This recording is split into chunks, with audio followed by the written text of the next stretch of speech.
Welcome back to the Mike and Matt Show. What's going on, Natty? I'm very excited. Ooh, when you get excited, I get excited. You want to know? It doesn't work the other way around. You want to know why I'm very excited? Tell me why you're excited. So as I've worked at Alpha, it's now we're going on 8 years with me.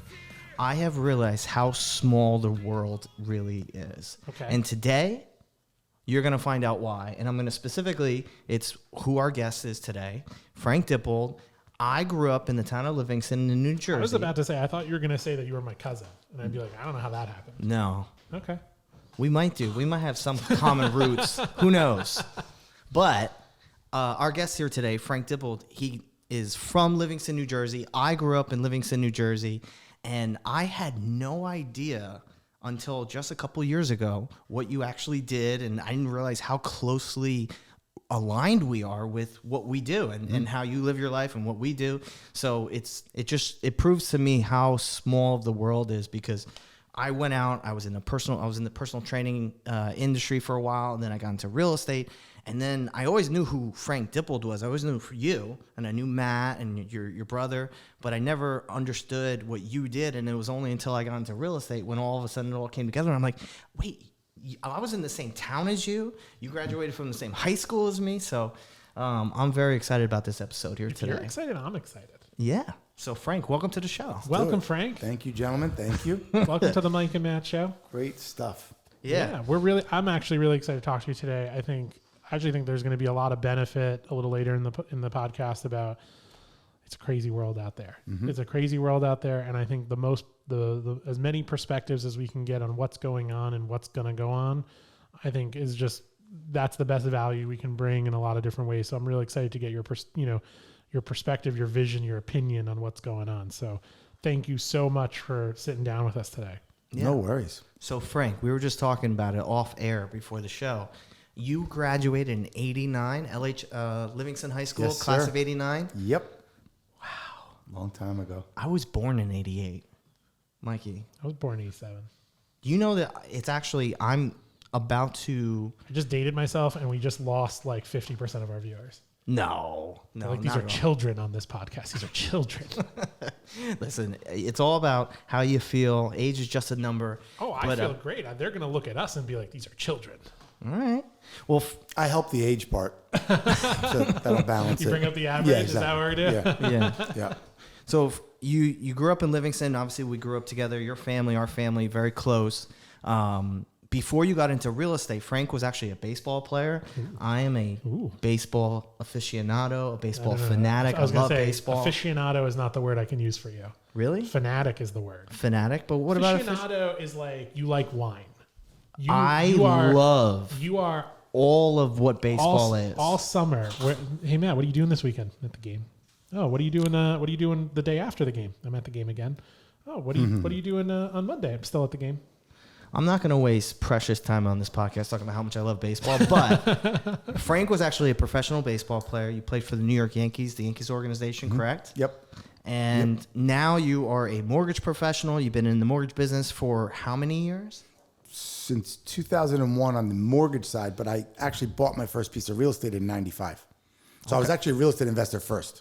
Ooh. How did that? So what were you doing prior to being a mortgage professional? You invested in real estate. How did that all happen? So quickly, when I signed professionally, I signed with the Minnesota Twins organization, 1993.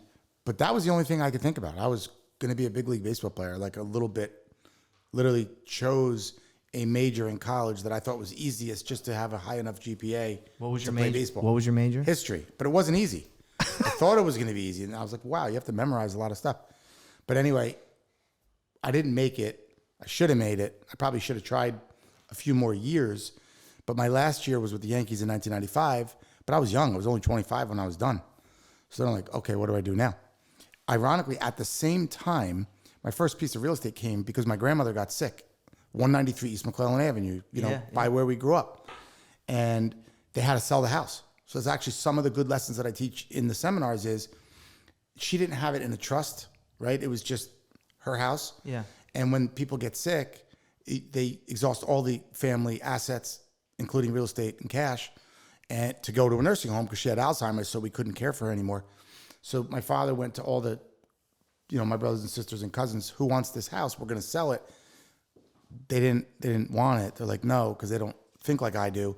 And true story, I had $13 in the bank. I said, I'll buy it.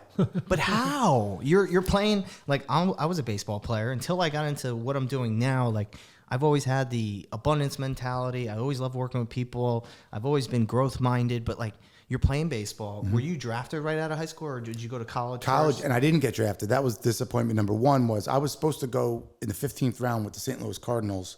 In 1993, we won the Division III World Series at Montclair. Oh, you were Montclair State? Yeah, we won the whole thing, Division III. I led the nation in saves. We had a great year. I had a dominant year. 3 saves in the World Series, whole thing. Cardinals are taking you in the 15th round. Phone never rings. Literally standing in my mother's kitchen, like, for 3 days. Phone never rang. So then I signed a free agent contract. Okay. And played. And my first year was in Rochester, Minnesota, which was a really cool place. We were in, like, Sioux City, Iowa, South Dakota. We went to Duluth, Minnesota. We did the whole, it was fun. I can't imagine what that life is like. It was I just fun. Can't. We were like rock stars. Yeah, we were like That's what I'm rock stars. saying. Like, Yeah. I can't imagine. I have no analog for what that could be like. Yeah. Yeah. So when you had the opportunity to buy the home, you're like, I'm just going to do it. Yeah. Yep. That's it. Well, how did you make Here's it happen? how it happened. I solicited my Uncle Dean on my mother's side of the family, who actually had a job and had money because he's 10 years older than me. And so I don't remember exactly because I didn't know anything about mortgages then.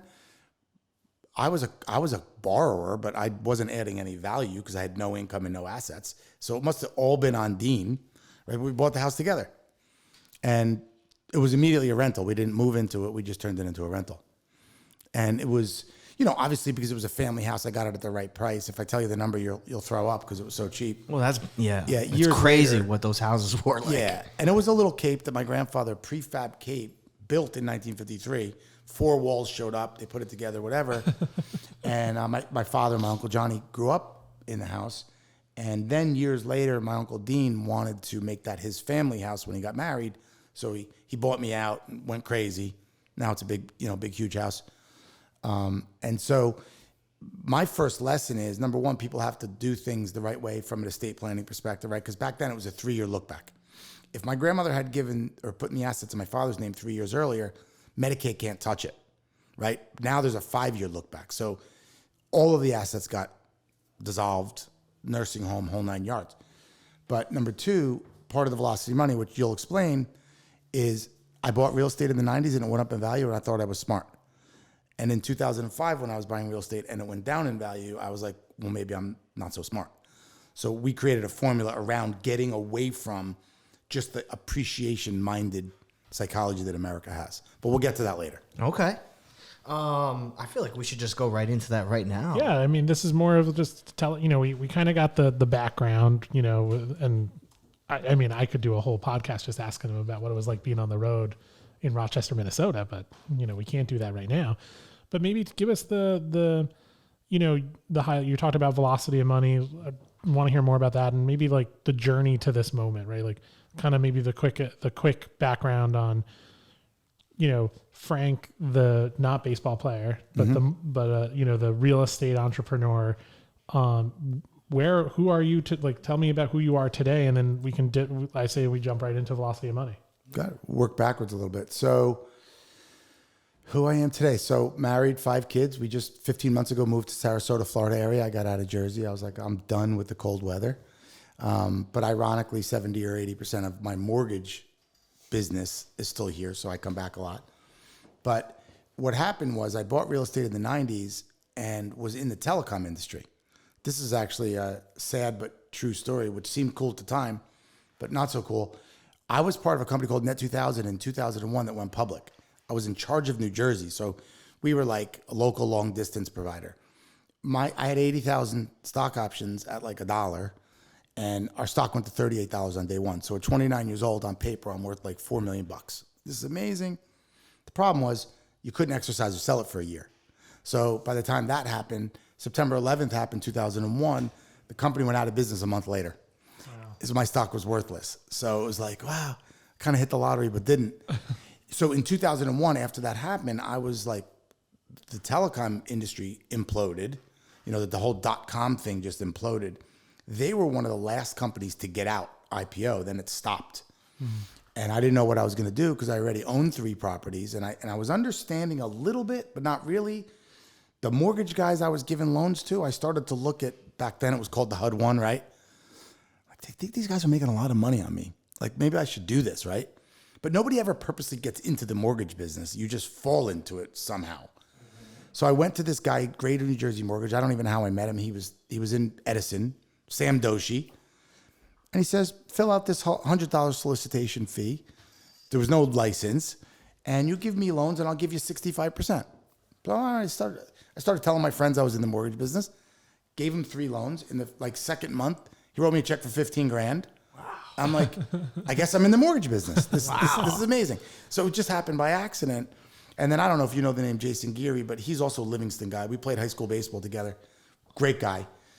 He was leaving an industry. I brought him into the mortgage business. And by 2004, we started Celebrity Mortgage. And back then, I was just giving everybody and their mother, it birthed so many really good mortgage people.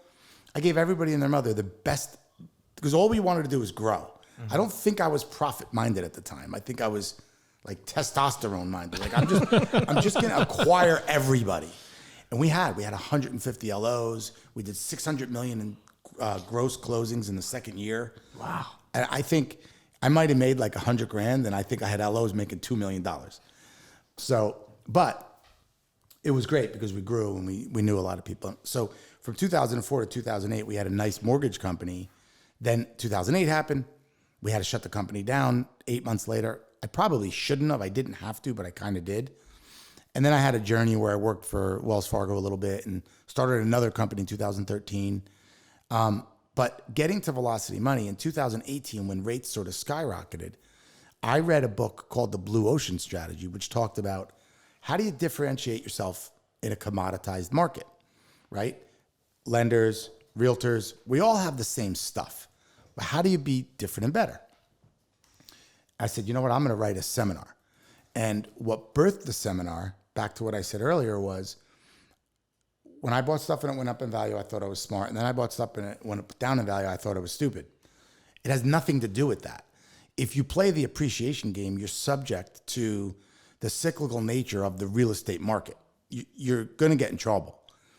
So I was like, well, okay, when did I do well? It's cash flow. It's always about cash flow.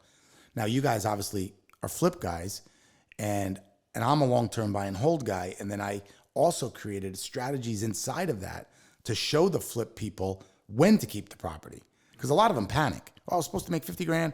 Now I'm going to make 10. I got to just dump it. Not necessarily. We might be able to take the money out that you invested and keep it as an investment and then have somebody else pay it off for you. So I started looking at all these formulas like a mad scientist for a while, and then just started presenting to people. And I would get 100, 200 people in the room, and the seminars were free just to teach people about real estate to get loans. And I've literally done 600, 700 loans just from the seminars. And the biggest thing that I teach everybody now is, guys, it's all about cash on cash return. I have this thing called the Power 4. If you follow the Power 4 in potentially investing in a piece of real estate, you can never lose because it has nothing to do with value. Because then step 2 is teaching them how to keep 3 pieces of real estate and put it in a trust for generational wealth. So it's how do you get in as inexpensively as possible? And then how do you keep it using somebody else's money to pay it off? So we were on fire 2018, 19, 20. I probably had 3,000, 4,000 people in seminars. And what really got popular early, I'm sure Matt's heard of it, you might not have heard of it, was this product I trademarked called 3, 2, 1 and done. It was how to buy a 3-family, owner-occupied, live in it, FHA. Then after a year, move out, buy a 2-family, live in it. Then after a year, buy a 1-family. And the whole time you're doing low down payment, owner-occupied loans. It's $1 million in real estate for less than $40,000 out of pocket. So everyone went crazy with that. I had hundreds of pre-approvals all over the street. Now, whether they won the bid or not on the multis is another story. But then I was like, okay, if I want to be a nationwide seminar company, I got to create something because there's not multis everywhere. Then the next product was single family fast track. Same exact thing. Buy a single, buy a single, buy a single. you got to get people when they're 25, 30, because by the time they're married with 2 kids, it's harder to get them to move a few times. Yeah. And then I created one 2 years ago called 030 for Heroes, which is to show how the current military or retired military can get into real estate by using VA loans, sort of same theory. So I love teaching people about real estate. 99% of America has an interest in real estate, but is afraid to buy it because everybody talks about what? Flipping and appreciation. And I'm like, that's great. If you're a flipper, you better be good at what you do, but appreciation will get you in trouble. I have a foolproof plan to show everyday Americans how to retire using real estate because they all think they have to be wealthy to do it. They don't.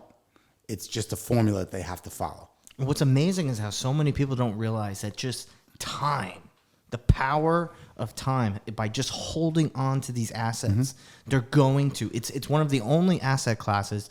Yes, people can argue about the stock market. You could see, the Dow over the last 30 years, it's pretty much a straight incline, but you've had all those ups and downs. Real estate is a consistent vehicle of growth if you're going to invest.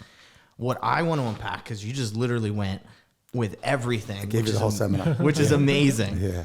I want to know first, if I'm somebody, because you said we deal with a lot of people that fix and flip. And then naturally in their journey, they naturally go to, I'm going to hold on to the properties because it's like hitting a home run. We're baseball guys. You can hit home runs over and over and over, but it's not easy to just wake up every day and hit a home run when you can just have an automatic single for you every day, which is like these rental properties.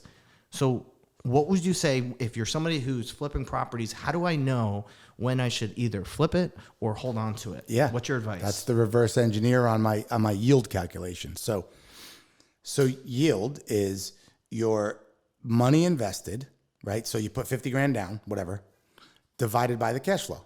So say the property could make 10,000 a year. 10,000 divided into 50, right? 20% yield. Yeah. So with flip people, we just take the same exact formula and we reverse engineer how much are you leaving buried in the property, right? And what would your cash flow be? And if it has a 13% number or more, you keep the property. Okay, so that's the number, 13%. 13. Now, here's the gap that I always talked about and the synergy with us, right?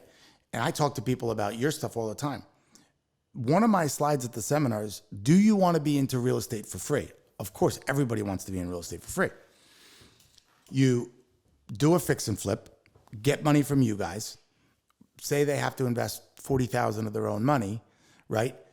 Some lenders on the DSCR, which I know is a product you guys have, will do a 90-day new appraisal. Some want 6 months new appraisal.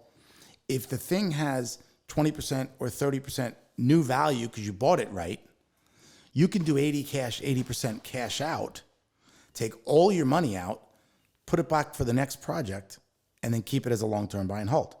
Now, part of the real estate investors, 95% of the real estate investors, nobody wants to pay Uncle Sam, right? One of my slides is, who's the most cheated on guy in America? Literally. I laugh every time. Yeah, and I show his freaking hat and everything, and he's sitting there like this. He's the most cheated on guy in America. So every single person that invests in real estate goes to their accountant and says, I do not want to pay taxes. Figure it out, right? They're making up repairs. There's losses. They don't use depreciation properly, by the way. Part of my Power 4, box 3, is depreciation. For us in underwriting, depreciation is the best thing since sliced bread because we can give it back. But no CPAs use it, or very few use it, and they write off repairs and losses. So moral to the story is fix and flip, DSCR. Then at some point when we get to the people that are real estate investors, we teach them how to show an appropriate amount of money to qualify for a regular loan, because obviously the carrying costs go down dramatically if they get a conventional investment loan. And then we, look, great, you flip for a living? Wonderful, do 15 of those. Let me show you how to keep one a year for 3 or 4 years. Put it aside. And then you're good. Start building your... I made a lot of mistakes too. I mean, I've bought and sold over 50 properties. How many do I have now? 5. It's not good. So is that what you would say is probably your biggest mistake as a real estate investor? Yes, getting rid of any of my real estate. I would probably be sitting here because I like you guys, but I wouldn't be sitting here. I wouldn't be sitting here because I need to still do loans to pay bills. Look, I bought a 2-family with a guy from Livingston, and his idea, it was just a flip. It was a 2-family in Bloomfield, like pristine, beautiful 2-family, $144,000 in Bloomfield. I think we like flipped it and made like $8,000 each. Like, that's nuts. That's an $850,000 property right now. Hey, let me ask you a question. So do you know the number? What's the number of how often real estate doubles in America historically over the last 300 years? How often does real estate double in America? I'm going to say every 30 years. 18 and a half years. Oh. It doubles. Have you heard of the rules of 72? No. So you take the interest rate that you're earning, 4%, for example, and you divide it into 72. And that's how long it takes your money to double. So if you take $100,000 and you put it with a financial planner and you earn 4%, 18 years later, because 4 into 72 goes 18 times, that 100's 200. And then 18 years after that, that 200's 400. So if you buy real estate, I don't care what you buy it for, $600,000 today, and just keep tenants in there or whatever you do, it will be worth $1.2 million in 18 years. Crazy. Incredible. Now, rule of 72. How long does it take rents to double over the last 30 years? Right now, historically, it's been every 12 years. So what I teach is, in any business, if you have a constant level expense, right, like a 30-year fixed mortgage, taxes go up a little bit, especially in New Jersey, but you have rising revenues, which is rents, that's a good business. Like if we owned a Subway franchise and the cost of the meat and the bread never went up, but the cost of the sandwiches always went up from a sale perspective, it's a good business.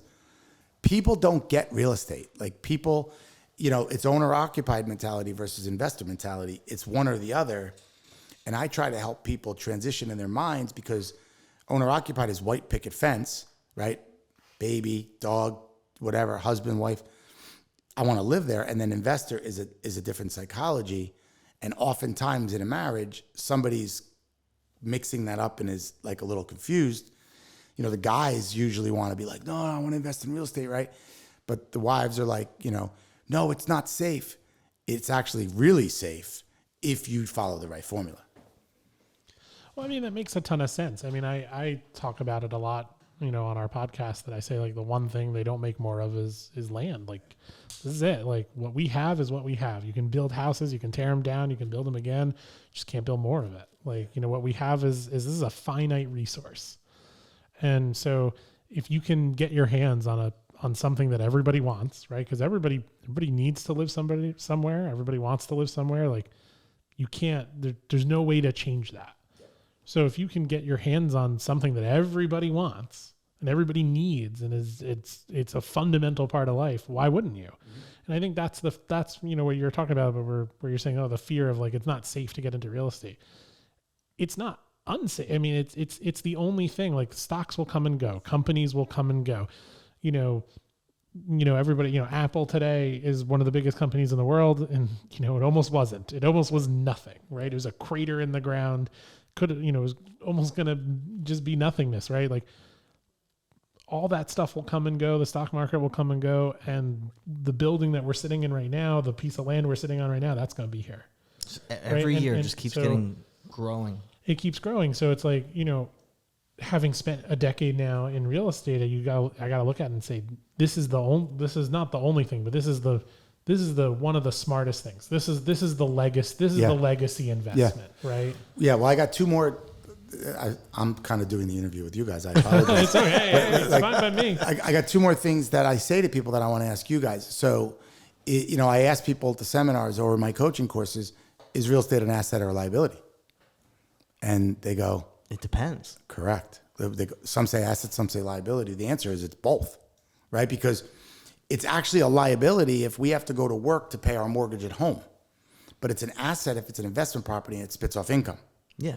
Right? So are you paying for it, or is it paying you? Correct. Exactly. And that is the big distinction. What would you say, the people that have gone to all of your seminars, you've been doing this since 2018, right? Mm-hmm. What would you say are the biggest misconceptions, or I guess maybe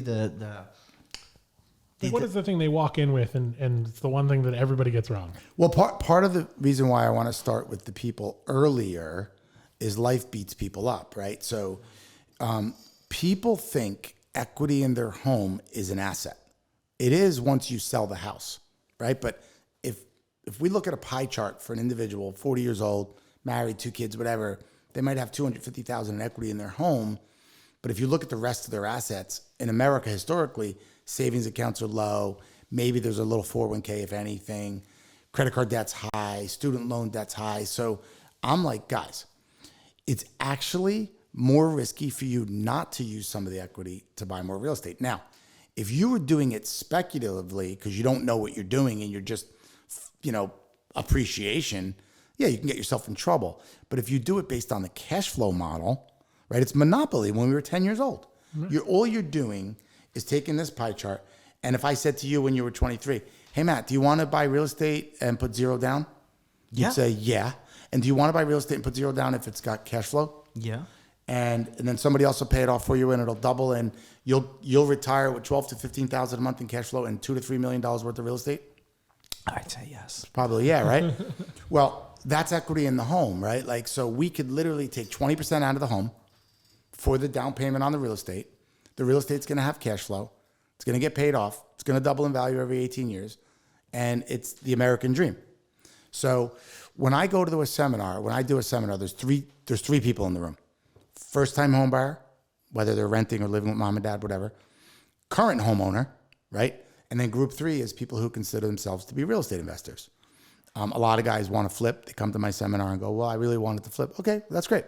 We'll help you do that. But we'll also help you keep a few. So depending on where they're at in life, I'm educating all of them because the beauty of the Power 4, which is the analyzation tool that we use, is it takes property values and interest rates out of the equation. Because if it has the yield, I don't care if rates are 11%, it has the yield. You have your cash flow. And when rates come back down, we're just going to refi anyway. So I see a lot of things. The biggest thing I see is in a marriage, when people have equity in the home, one of the two people in the marriage is terrified to touch the equity because they think that's increasing debt. And I'm like, there's good debt and bad debt. If you go buy a Lamborghini or if you have credit card debt, that's bad debt. But if you buy more real estate and you're using it properly and you follow my formula, it's great debt and it's going to create wealth. Do you think it's just because we talk about it all the time because this is a concept that's brought up over and over, but just like the scarcity mindset that we live in. Mm-hmm. And it's amazing how the world we live in, you do an amazing job in your seminars when you discuss what are the problems that most families and people are facing in this world that we live in. Yep. And it's just because the system is setting you up to fear, to live in fear, to live in scarcity. Well, I have a question to that because you just said something about how you try to get to people earlier, right? And I think a lot of what you're saying, Matt, comes from that too, right? Like, the system is set up because you don't learn about it until it's too late, right? Like, there are the people who buy their homes really young and most of the time they just fall into it. That the intentionality in buying a home when you're 21 or 22 because you just got married isn't to do what you're saying, is to build wealth and all that. It's just we bought. I got to live somewhere. But I think a lot of it is people just they don't know that there's the other side to the game until it's too late. So you were saying you're trying to get in earlier with people and like so maybe marry those things together, right? Like Matt's saying people have the scarcity mentality. You're saying you need to get to them earlier. How does one affect the other and how do you do it, right? Because I feel if you get to people soon enough, they're not going to see the scarcity mentality. They're going to, this is a plan. Like they're, understanding how all this works because nobody teaches you. No, right. There's no mechanism in the world to teach you how to do this, right? And just mine. Yeah, because you know what they do? They tell you to go to college, take on more debt. Yeah. And then hopefully maybe do something that will eventually allow you to invest. It's the same problem about how nobody teaches you how to use a checking account when you're in high school, exactly. right? Like it's all the same. Well, here's what it is. And this is why we're finally launching, because my problem was always I did the seminars to get loans and I did the seminars for free and I launched a coaching program, but it was kind of like I kind of half, because I always did a lot of loans. So I was like, oh, that's great. I'm making money over here. But now we're really launching a nationwide program. And here's the thing. First-time homebuyers would be completely insane if they saved their communion money or their bar mitzvah money their whole life and they take 20% and they bury it into the first owner-occupied property. That's actually risky to me because the money's gone. The money's in their backyard. If I could show you, if you're a first-time homebuyer, how to buy 3 properties with that, right?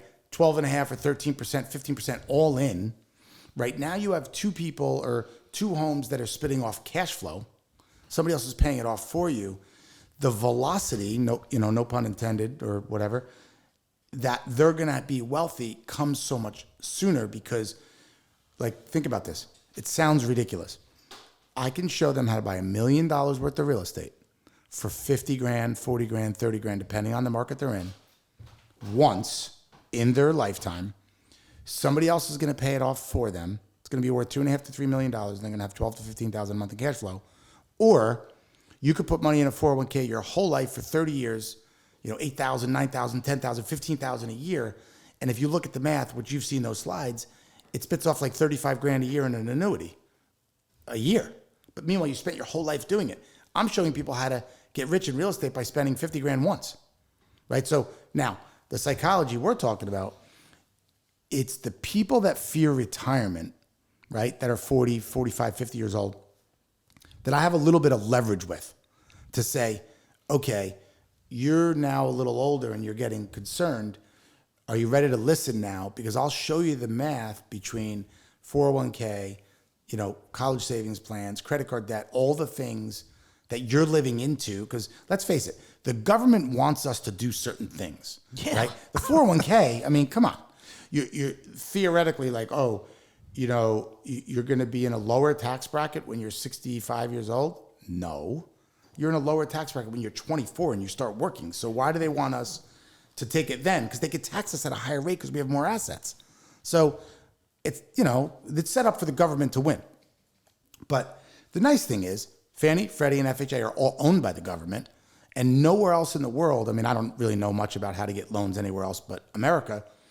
Where else could you put 3.5% down on a home?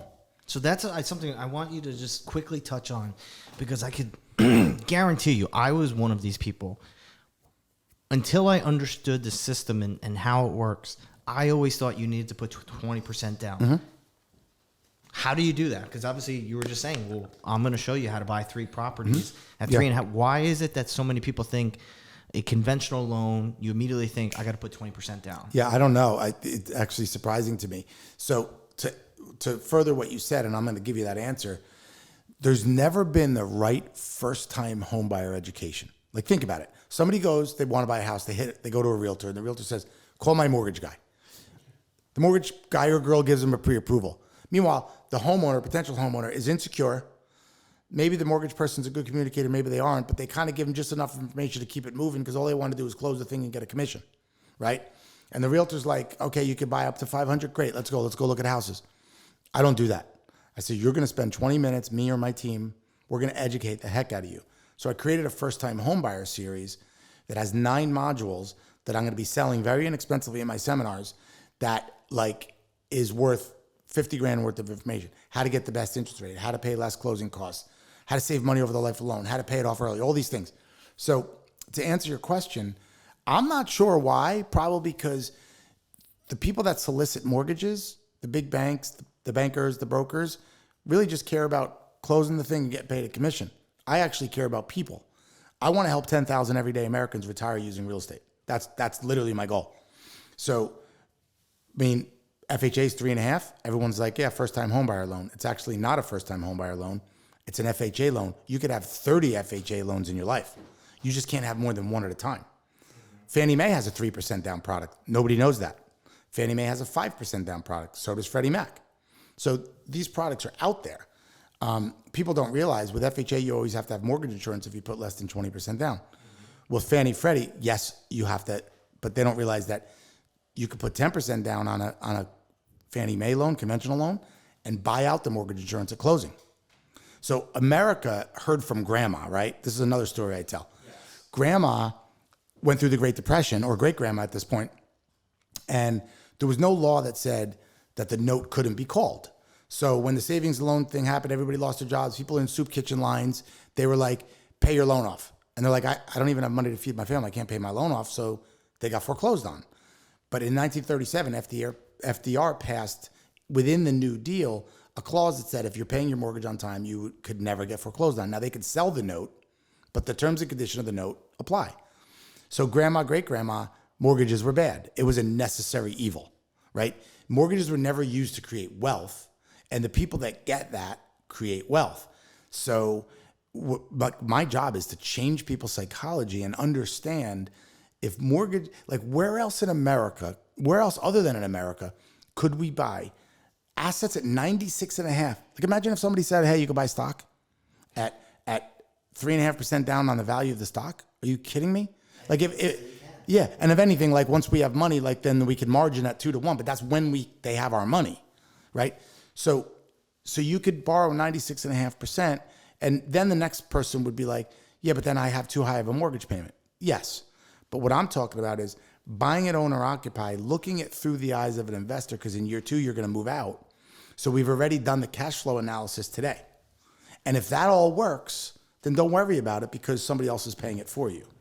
So half of it is just, let's face it, America's financially inept. And I'm not saying that because I'm being egotistical. I'm saying that because we're like a bunch of like, we're kind of like sheep. We just follow the trend. There's nobody teaching them. They're not teaching it.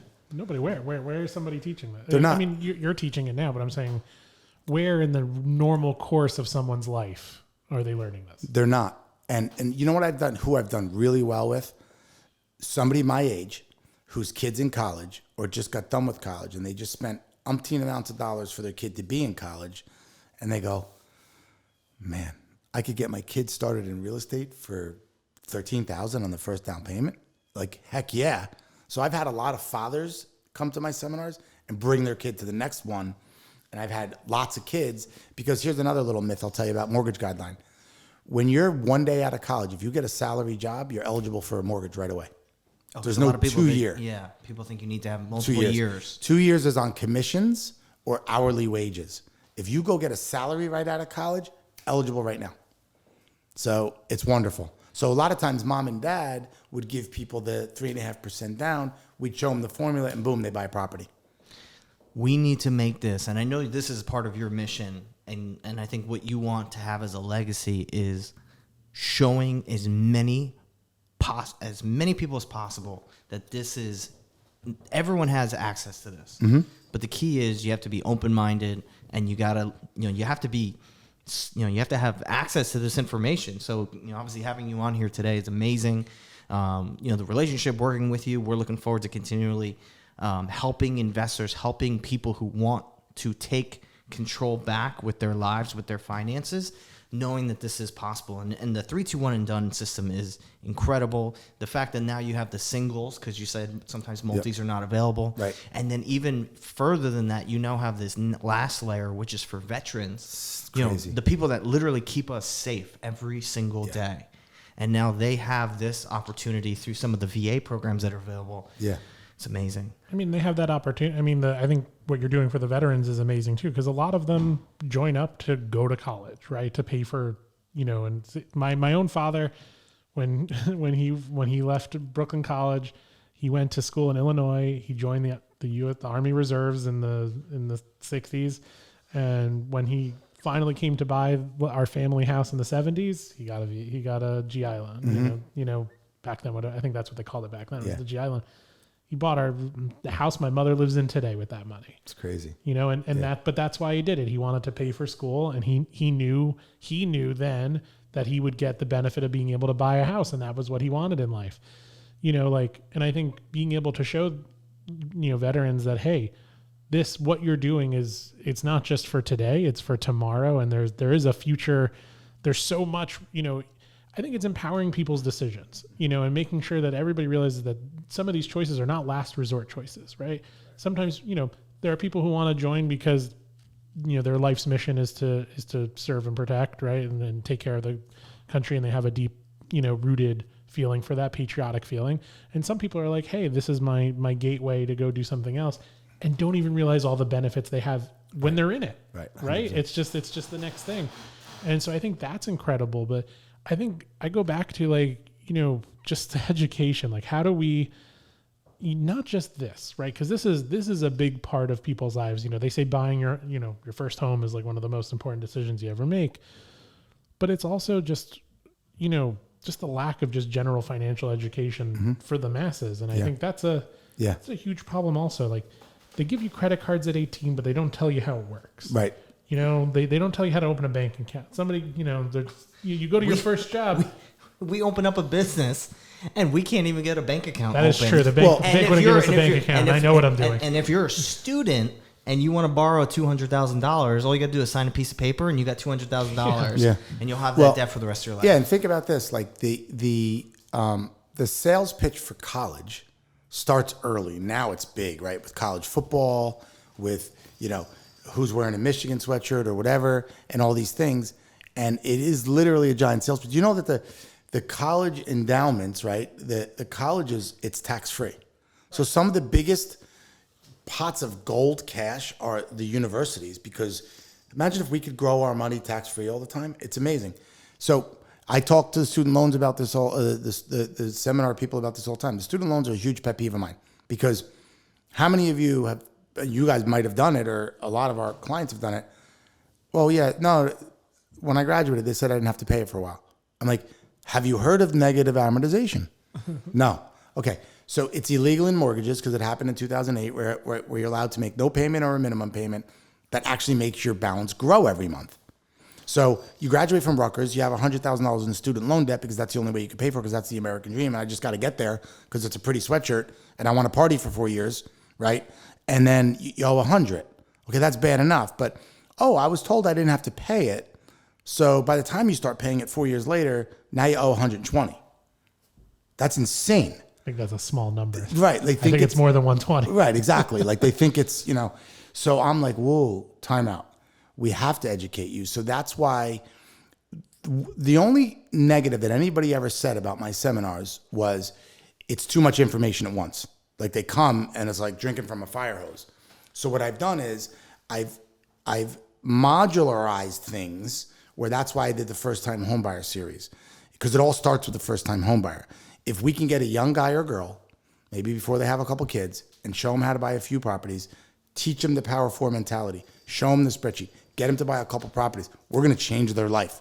We're going to change the generational wealth and the history of what goes on in that family, right? Then we got to get some of the stubborn people at 40, 45, or 50 that are a little stuck but worried about retirement to understand it's not too late. Yeah. With the right formula, we can get this thing paid off in 12 years. Like, are you kidding me? Yeah. You do the 3, 2, 1 and done. You could do that in a span of 5 years, couple years. Yeah. You really have. You want to hear a really cool story? Yeah. I'll tell you about my friend Rob, who you may know. He had a huge real estate portfolio in 2005, 6, 7, and 8. But a lot of it was in Newark and a few other places. And I don't know what formula he was using, but it got to be too much. And actually he had to unravel all that real estate. It got to the point, raised girls in Short Hills, New Jersey. It got to the point where he was finally like, you know what? I'm even sick of this single family house I live in Short Hills. It's $1.4 million house. It's costed me whatever per month. They did whatever, sold it. He was just starting an insurance business. And he knew a lot about real estate, but then came to one of my seminars and it gave him sort of like a refresher in his mind. He ends up selling the house, buying a 2-family in Seaside Park, $600,000, 3.5% down. It's a 3-family. I'm sorry. It cash flows. He's paying $800 or $1,000 a month to live there. They have a beautiful, and it's worth double of what he bought it for, right? So it was almost like a reset for him. All the real estate he owned. He then went back. He's like, I'm gonna do 3, 2, 1 and done. Like that's what I'm gonna do. He's got a 3 now. They'll eventually be in Florida 6 months a year. He's gonna buy probably a single family in Florida, because you could do 3, 1, 1. Yeah. Right? I really like 4, 3, 2, 1 and done the best, but it didn't rhyme. Literally, it didn't rhyme. But if somebody could buy a 4, a 3, a 2, they're going to be filthy rich in 20 years. They're going to have $4 million in real estate. They're going to have $30,000 a month in cash flow. But 3, 2, 1 is great too. But it could be any combination. It's going back to what you said. Everybody thinks it's 20% down no matter what. And everybody also thinks if I put 3.5% down, my mortgage payments are going to be high. And I'm like, hey, like every $10,000 you put down, you know how much you save? No, $60. $60. So I'd rather see you, even if whatever, I'd rather see you with $120 higher payment and $20,000 more in the bank, right? Than put all your money down because, God forbid you lose your job in 15 years. The banks actually foreclose on the properties with the most equity first because they can get their money out. So it is just a matter of, and that's why I started with the first time homebuyer seminar series, because I want to get to the people on the basic level. I want to get them into their first home, and I want to train them from the beginning. And then if people are a little older, we just got to, smack them around a little bit to get them to wake up to say, it's not too late. I have equity in my home. Colonel Sanders was 80 or whatever the heck they say. But I had a lady raise her hand at the seminar and say, I'm 49. It's too late for me. Like, you kidding? You might live to 90. But that's a mindset issue. Yep. My mother, she's about to be 70, and she doesn't realize I don't know if you know Chris Crone. Chris Crone's like, I'm gonna live to 125 years old, Yeah. and Yeah. he might. You never Yeah. know. I mean, you just look at life expectancy now; it just keeps getting higher and higher and higher. People don't realize that we have so much time. Even Yep. Gary Vee talks about it. Yep. It's all mindset at the end of the day. But Money erodes, real estate asset grows. If once it's paid off, it's a perpetuating event for generational wealth. Meaning, if rents are doubling every 12 years, even if they double every 20 years, once the house is paid off, that's only going to grow year after year. So you put it in a trust, you put rules in the trust which disallow the children from ever selling the real estate, right? You put a 15 or 20% management fee, whatever. You spit off 50% of it to the children for income, and then you leave 20 or 30% for ongoing maintenance. Like, for 40 grand, we can change our great grandchildren's lives. So let me ask you this question just to pivot away from that and kind of talk a little bit about today. Like, we're talking about all these things people can do, right? And then, I think I just want to talk about fear, right? Because I think people are afraid. And I think we're in a place where, especially you're talking about first time home buyers, like, there's a ton of fear. And what's the fear? The fear is the mortgage rates are 8%. Yep. Everybody feels like they missed out. Oh man, COVID, I didn't get that 2% loan. Asking you, like, this is something that you've been working on for the better part of what? When you started all of this? Like 30 years. 30 years, right? So we're looking at this. What do you see out there? And how would you assail someone's fears and say, hey, yeah, mortgages are 8%.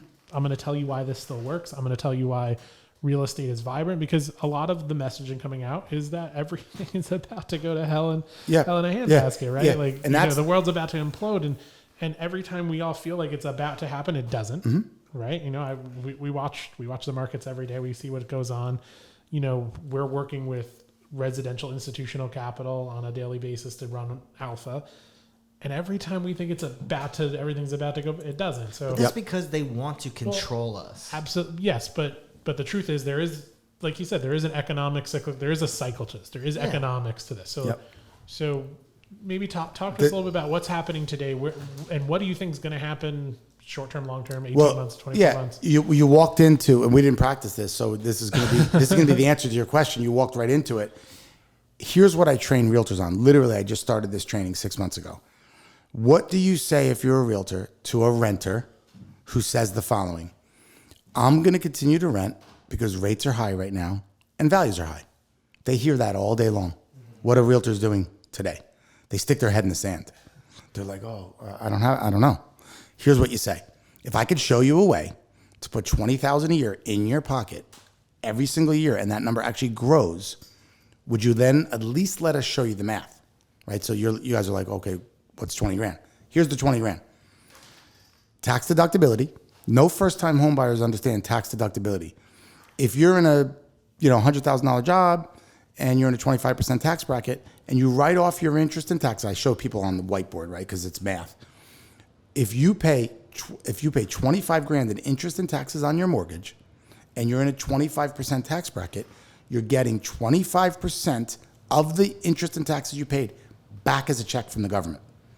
First-time home buyers don't believe me. I always say to them, okay, then split the money with me when you get it. Yeah, okay. All right. So they get $4,000 to $6,000 back, literally in a form of a check, if they're a W-2 employee. That's number one. Number two, amortization. They don't understand that. $4,000 to $6,000 gets paid off the loan. Okay, so now we're at $11,000 already. If we take 3% appreciation on a $400,000 purchase, just conservatively, that's another 12.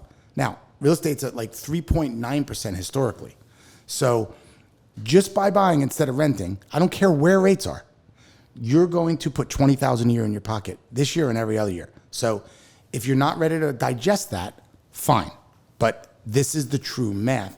You can't rent your whole life. There's reasons why there's benefits to home ownership. So I've been saying for the last 8 months, right? Everybody and their mother wanted to buy real estate 2 years ago, right? Now, nobody wants to buy it. So I also have another slide that says, when was a better time to buy? And it shows them the depiction between paying $50,000 over ask and paying at ask. Even though the rates are 2 or 3% higher, the payment's actually $74 less on a $400,000 loan. So it's actually a better time to buy now. Why? Because you owe 50 grand less. Now, there's certain towns in North Jersey that are still bidding wars. Yeah. But I'm just talking about the whole country, right? So here's my thing. I've been saying this to my kids since they were little. Tony Robbins taught me this at a seminar. It's fear is false evidence that appears real, right? False evidence that appears real. That's all it is. And I choose not to live that way. Like even during COVID, everyone's like, oh, why are you traveling? I'm like, because I'm not going to live in fear.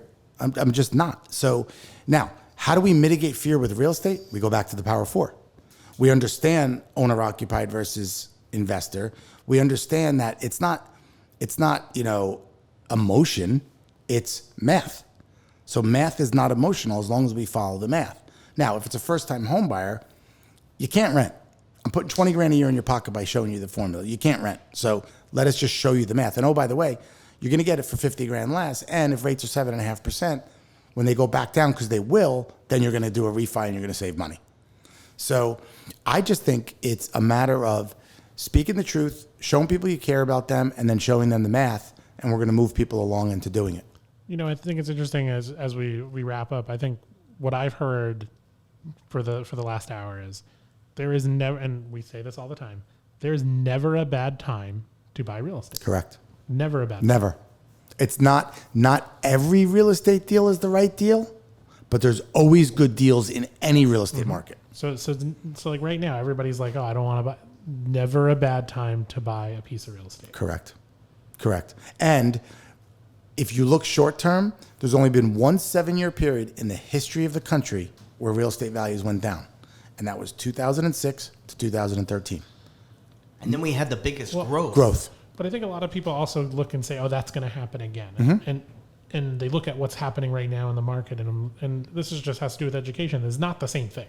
Right. What's going on today is not even close to what was happening before. Correct. Yeah. The banks are so conservative and they're making loans. It's so much harder to get certain things. Not that it's harder, but like they're making better choices about what loans they're making. Unless they go back to what they were doing, which they're not, that's not going to happen. It's not going to happen. And it's two things. If it's owner occupied, what's your long and short term goal? Meaning, if you're going to be in the house 5 to 7 years, you're fine. Because historically, it always goes up in value. If you're an investor and you follow my power 4, I don't care what it's worth. I don't care if you bought something for 300 and 5 years from now it's worth 200. Why? Because you're not selling it and you're just doing it for cash flow. And if it has the cash flow, what happens in a market as we finish up? What happens if what happened in 2008 happens again where liquidity dried up and lending dried up? What would happen to rents if that happened, if we had a crazy market crash? Nothing. They would go up. Why? Because less people could buy. Right. I mean, that's where we are now, though. I mean, what happened all the way through the financial crisis?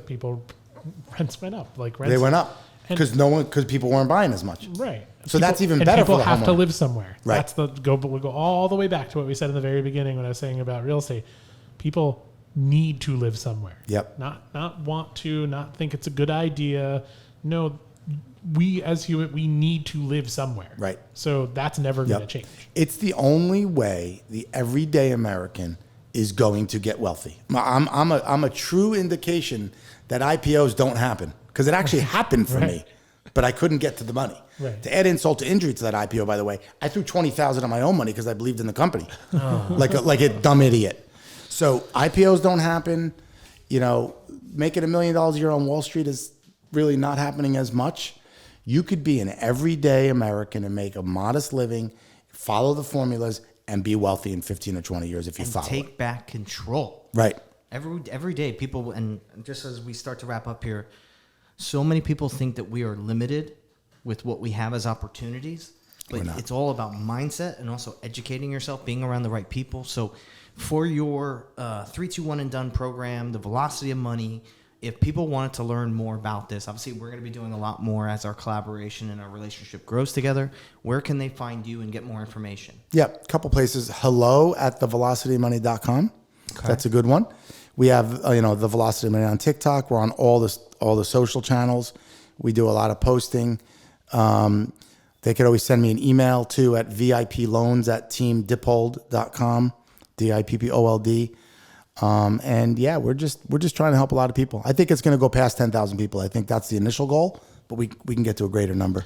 I think we should make it a point today. We have this on record that we're going to blow this out of the water, because this information should be taught to everybody. And it's part of our mission at Alpha is we want to grow Alpha to a big company. Mike and I have a lot of different plans, but legacy, impact, I want more people to understand that they have opportunity, because there's so many people out there that wake up every day and they think that their life is being dictated to them. Yep. When they can realize that they can take back control. And it's just as simple as doing something like what you're teaching, which is, from a financial standpoint, building a legacy for not just yourself, but also your family. Mm-hmm. Follow I this. just wish I knew this when I was 18 or 22. Well, here's the thing. Last thing about that. The self-employed borrower is the same as a person who thinks they have challenged credit, right? Do you ever talk to somebody who's like, I don't have a good credit score? Well, is that a temporary problem or a permanent problem? Because the only thing that makes it permanent is your habits. So the same thing with the self-employed borrower, the realtors, the plumber, the electrician. Well, I don't show any money, so I can't buy a house. Is that temporary or permanent? Because I can speak to your CPA and you think you have to show 300 grand to buy a house. You might only, you might be able to show 70. Right. So that goes back to psychology. self-limiting beliefs. That's right. We can show you how to show enough money. You're going to have to, I always say, last thing, I promise. You can't cheat the government and then get a government loan. If you're cheating the IRS, you're not going to get a Fannie, Freddie, or FHA loan. But I'm not saying you got to show 300 grand a year. I'm just saying show enough appropriate income to get yourself a few properties, and then whatever you do in your taxes in the future, fine. I'm not your CPA. Yeah. But I'm just going to show you how to, because it's not as hard to get a loan as people think it is. They just think it is because it goes back to psychology. So we definitely have a message. We have a great synergy. I've always loved what you guys do. And we're going to get, I'd rather have 10,000 or more everyday Americans buying real estate than the hedge funds gobbling them all up. Yep. Absolutely. All right. Well, listen, everyone, make sure you check Frank out. Make sure you go back, you listen to all the different places you can find him. Make sure you check out his seminars. Also want to ask everybody, if you're watching this on YouTube, make sure you go find us on the podcast. If you're listening to us in your car or on audio, make sure you go to our YouTube and check that out. Instagram. We have an Instagram, Mike and Matt show. So we have our Instagram, and then also, like you said, the YouTube, Alpha Funding, and we're really looking forward to. It's easy to find us. Just come look for us. You'll find us. Yeah. Awesome. Thank you for coming on. Frank, Thanks, thank you guys. so much. We really appreciate your time. Appreciate it. Everyone, have a wonderful day. Have a good one.